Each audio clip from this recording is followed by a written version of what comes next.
Hello everyone. Yan, nagagawa ko ng ng sambusa na naman.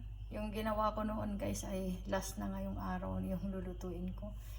Kailangan kong gumawa ulit ng ito para sa cheese kasi ito naman para sa meat. Half kilo lang kasi yung karne na nilabas ko, giniling para sa meat sambusa.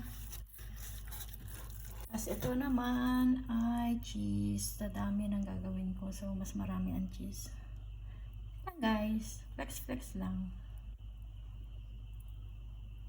Mag-marinate muna. Din ako ng chicken with vegetables mamaya. Lutuin ko rin yan para sa isama ko na sa iftar ng alaga ko. Kasi pagka hindi niya kinain, pwede na niyang kainin niya ng suhor niya. With, iroras ko lang yan mamaya with sweet potato and